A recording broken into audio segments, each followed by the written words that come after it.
everybody, it's your girl Precious Mary, and I'm here to do my first movie review. Even though I was supposed to be doing, I was supposed to do a review for Infinity Wars, and I was supposed to do a review for Incredibles 2 because I saw those movies. Funny thing is, I did do a review for Infinity Wars the day that I saw it, but I got so emotional, especially speaking about spoilers, the deaths. I was crying, and why I have bad allergies, so while I was crying, like snot was coming out my nose while I was recording about the deaths that occurred. So I was like, yeah, I can't post this. I can't do this. I'm gonna redo it, and I never got around to re-recording my review for Infinity Wars. So I don't know if I'm gonna do it. Maybe I will. Maybe. And then I still have to do Incredibles 2. But I seriously want to do Sorry to Bother You. And the reason why I was, not in my head in the beginning is because I'm playing a Tribe Called Quest. That's the type of hip hop that I like to play. But anyways, okay, so Sorry to Bother You. I saw this movie twice. I really like this movie. Now, this movie is getting some mixed reviews from some people.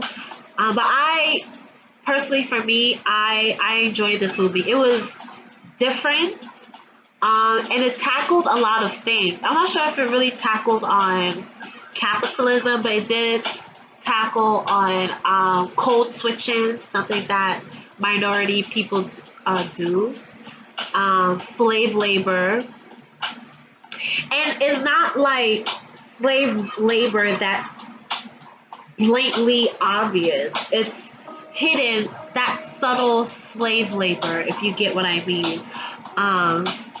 Yeah, so slave labor, code switching. What else did it tackle? I should have wrote these things down. Those are the only things that could come to my mind right now. But I know it tackled a lot of other issues. But the two that really jumped out to me were code switching, slave labor, and I guess a person in power who is able to manipulate certain things to work in his favor. Oh, and also stereotypes. There's that one scene. I don't know, should this be a spoiler review? Fuck it, it's gonna be a spoiler review. That one scene in the movie where the CEO,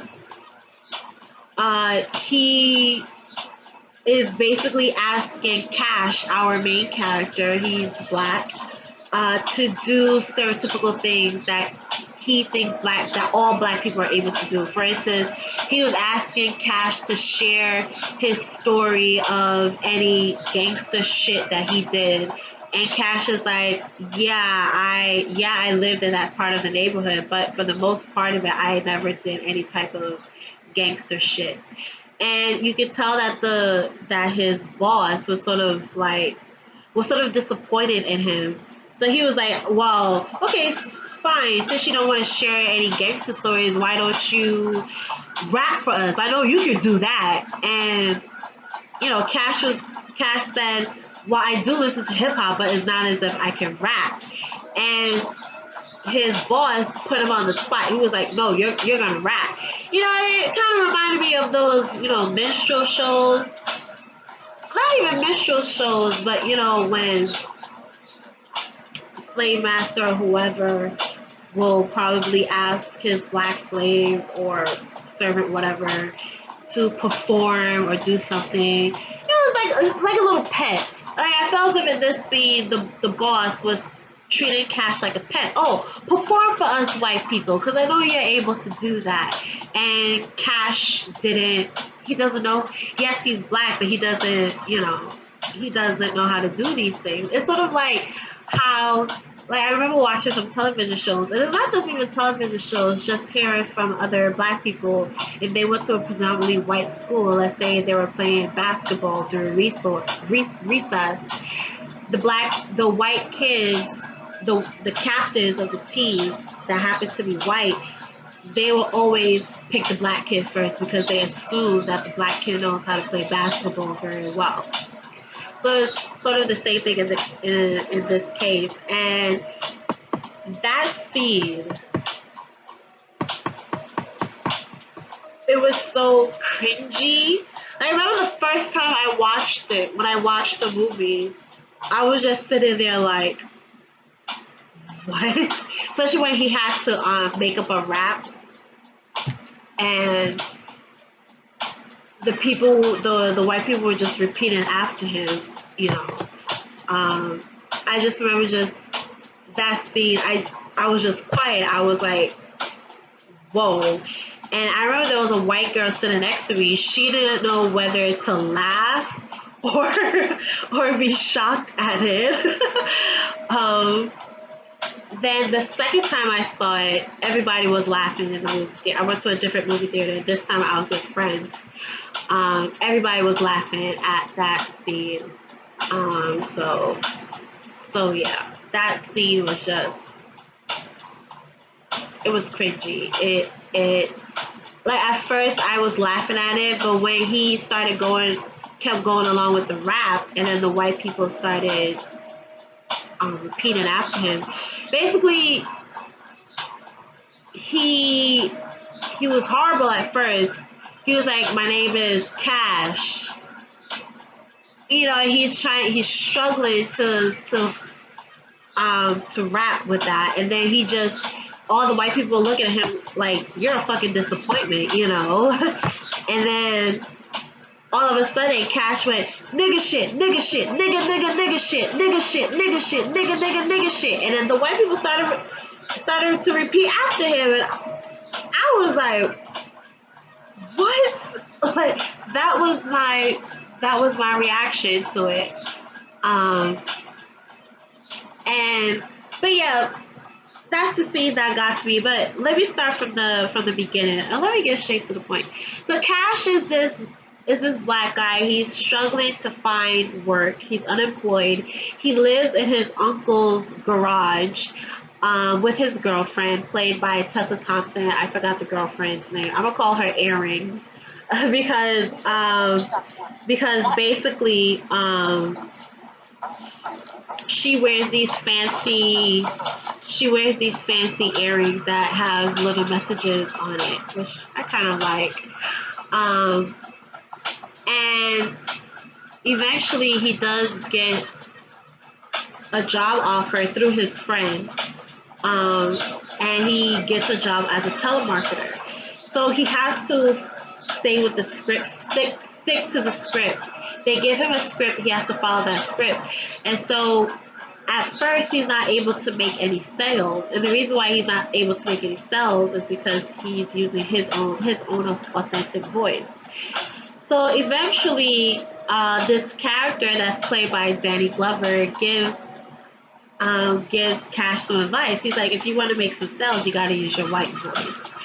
And Cash was like, what? He said, you know, you got to use your white voice in order to sell to these people. And it sort of goes to how minorities in this country, specifically black people, always have to play a part, always have to wear a mask in order to gain employment. Like, you always see these memes. I have to stop saying like so many times. But anyways, I see these memes of, one of my favorite memes is before, I'm sorry, during the interview, and you see a black woman with obviously weave. She has straight weave.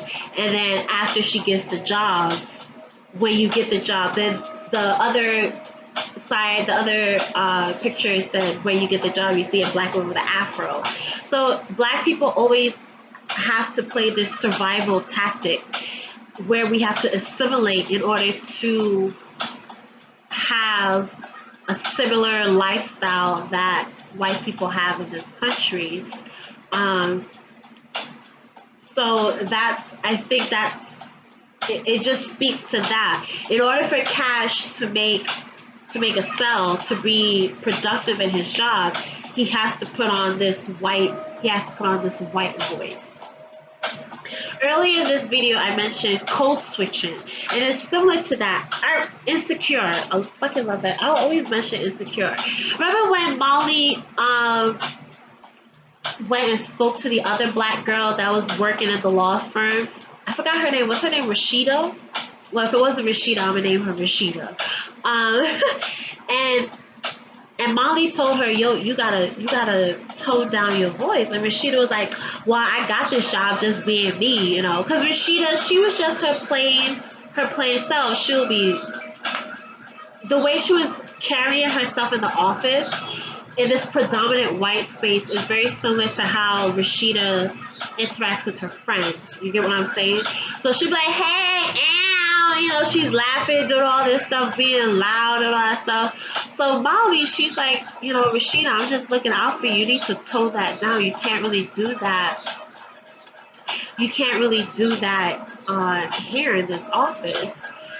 And the only reason why Molly spoke to Rashida is because Molly's supervisor, who is a white woman, told Molly, you need to talk to Rashida and tell her how to conduct herself, you know." And so Molly was like, "All right." So she went and spoke to Rashida, and Rashida was like, "I got this job on my own. I got this job being my authentic self, and this is how I'm going to be. I will always be Rashida." And then, unfortunately, in the next scene, you see the white executives speaking to Rashida, and Rashida had this worried look on her face. And after that episode, you never saw Rashida again in that law firm. So I'm assuming that Rashida got fired, got laid off. So you see, in these predominant white spaces, us black people and Latino people, we cannot be our authentic selves. We have to code switch. And code switch means you have to play a part. And I think it's very similar to what Cash and Donald Glover's, Danny Glover's characters had to do. They had to put on this white voice in order to make sales, or else I'm guessing if you're not making sales, I guess you'll be terminated. If not terminated, you're not gonna get paid well if you're not making sales.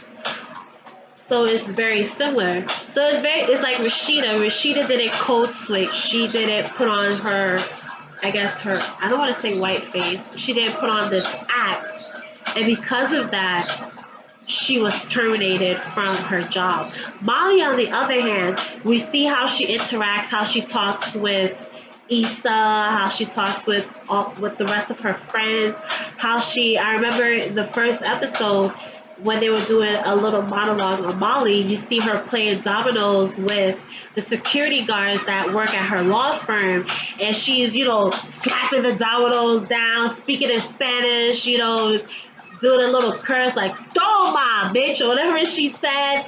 But when she interacts with her white co-workers, she doesn't do that at all. She becomes a completely, totally different person. She code switches.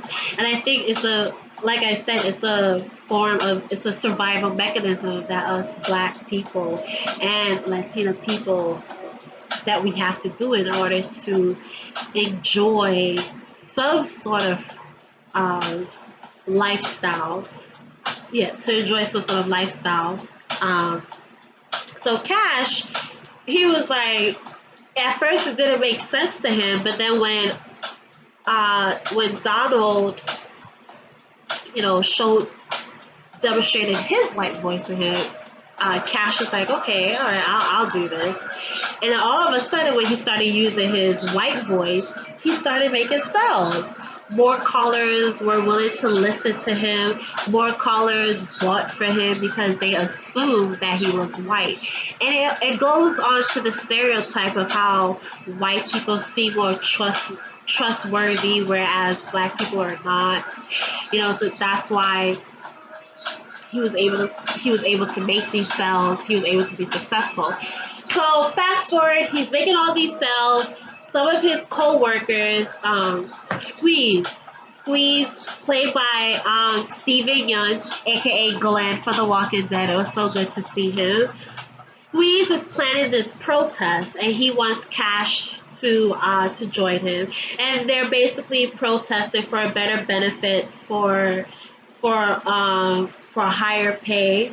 Um, so at first, Cash does join them, but eventually he was promoted as a power caller.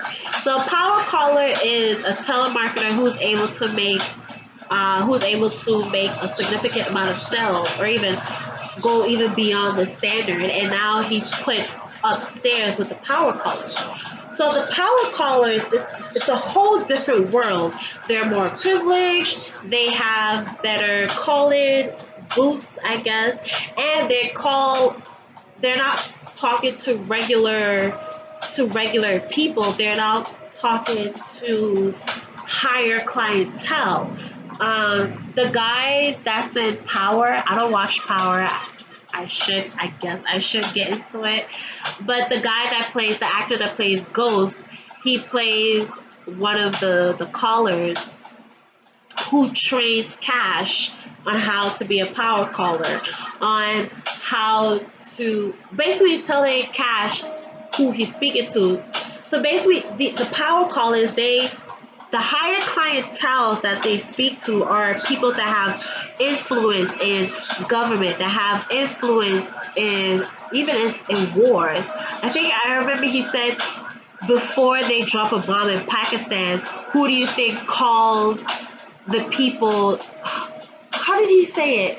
Who do you think speaks to? Oh, I guess the manufacturers that build the bombs. Who do you think speaks to them to get them to drop the bombs or to create the bombs or some shit like that? Shit, maybe I need to watch it a third time. But basically, these are the higher clientels that they make, and because they're speaking to higher clientels, that's more money. You can convince a business person or a stockholder to sell $10 million of their stocks, or to put $10 million in, let's say, in a manufacturer that's creating bombs or whatever the case may be. So at first, Cash is liking this. He's getting rewarded. He's able to pay his uncle the 4 months of rent that he missed. He's able to move, him and his girlfriend are able to move out from his uncle's house and live in this. Oh, it's an okay looking apartment. It was a little too white for me. But then there starts to be tension between him and his girlfriend, because eventually, not only is he like speaking to higher clientele, but he's also indirectly advocated for slave labor. So there's this occupation called worry free. It's called worry free, and it's basically a prison. It's these workers that live in a prison, and they do work. I don't know if they get paid or not. I think they do get paid, but it's like, did I say I said I was gonna stop saying like. I need to stop saying that. They do get paid, but it's at minimum wage or possibly even below minimum wage. But because they get free housing and free food, um, they don't think of those. They don't think about the fact that they're not getting paid enough. They're getting free housing, and the free housing is basically a prison. It's a prison cell, basically. Um, so Cash did struggle with that at first, but when Ghost showed showed Cash how much he's gonna get paid, Cash put that behind his mind. And then of course his girlfriend works she's part of this anti-establishment activist group called Left Eye, and they are against worry free. They're against slave labor, and so when she finds out that this is what her boyfriend does, she tells her boyfriend, if you go to work today, I'm not going. We're done. But of course, Cash, he goes, and it's not that he doesn't love his girlfriend. It's just that he kept hammering throughout the movie. I finally found something that I'm really good at, and I can't give this up. Um, yeah, I can't give this up. And, and so it becomes a struggle of, do you do what is right and give up your passion, not passion, but your talent, or do you continue doing what you're doing even though it goes against your morals, your values? And that's probably something that a lot of people go through every day. And it's not just, I don't think it's just Black and Hispanic people that go through that. I'm sure there are certain white people that have some sort of morals, values. They go through that as well. Um, so I think a lot of people can relate to that. But I know with Black people, especially since the character is Black, and he's here working for this company that advocates for slave labor, would he be able to walk away from it? So he's going through. He's successful at his job, despite the fact that his relationship has failed. Um, he goes to the party, to the company party, and that's where that whole disaster happened.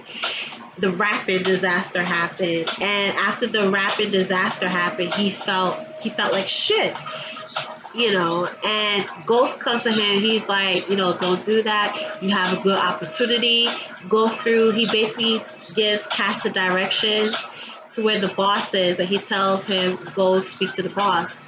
So the thing that broke Cash and made Cash said, I can't do this shit no more, is he finds out, the boss tells him that he's converted some of these people that are working at Worry Free, that's working at this prison. He's converting these people and changing them against their will to half horse. It's like a, oh, what is that, hybrid? It's like a half horse, half human type of creature. And the reason why he's doing this is so that they'll be able to work harder and work quicker. Basically to speed up the labor force. That's what he wants. And he's doing it at the expense of the people.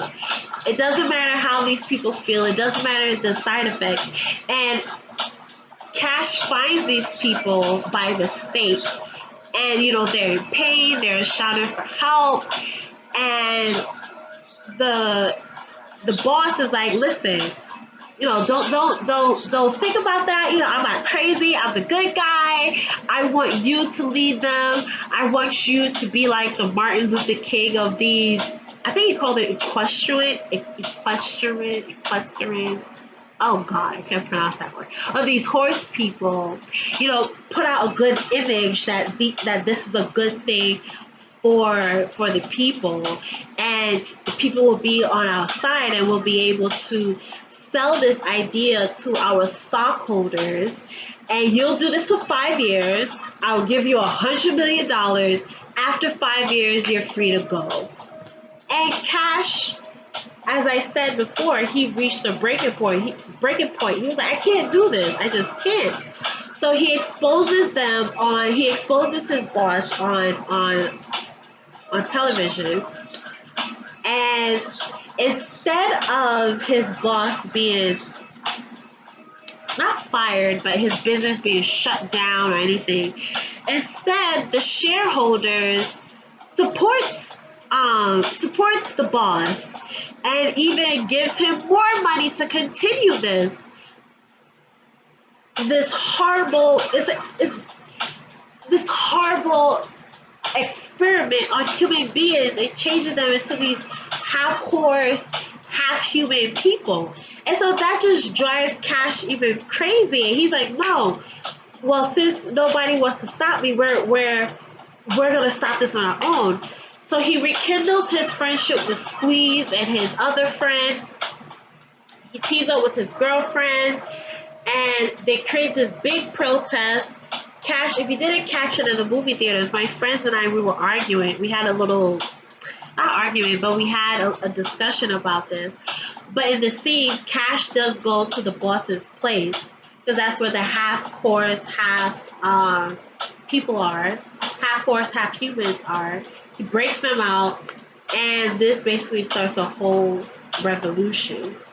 Unfortunately, I think Worry Free is still going on, but now it's known out there that these horse people exist. Um, I don't want to spoil the ending to you. Uh, I think you should just go and see the movie and see for yourself how it ends. I didn't go through everything, but this is just the basis of the movie. Um, so yes, I did mention code switching and of course racism, classism, capitalism, all that other stuff. So yeah, sorry to bother you. I enjoyed it. Some people didn't enjoy it, but I enjoyed it. There were some funny elements in this movie. And it really, like I said, I think the main basis of this movie is how black people have to put on a mask, have to code switch in order to survive, and how far are you willing to go? How far are you willing to go to maintain your position and to climb up the corporate ladder to get to where you need to be? And in the process of that, are you willing to disregard your morals, your values, and what you stand for? Eventually, Cash did have a breaking point when he said, "No, enough is enough. I'm not going to do this anymore." So yeah, that's my review on Sorry to Bother You. I believe my friends and I, we are going to talk about this movie in our podcast, and we'll probably go. Of course, we're going to go more in depth into it. Um, so yes, I will be putting up videos for my Dear White People review. I know I have to put up more. My internet is finally working. Woo, thank God. That's why I haven't really been able to upload videos. But I have been recording some videos. I recorded 3 videos. I recorded Coco's episode, Joelle's episode, and I might redo. Oh, and I also did Lionel's second episode. I might re-record Lionel's episode, but I will upload Coco's and Joelle's episode. So be on the lookout for that. So yeah, so that's my review, and I will see you guys later. Bye.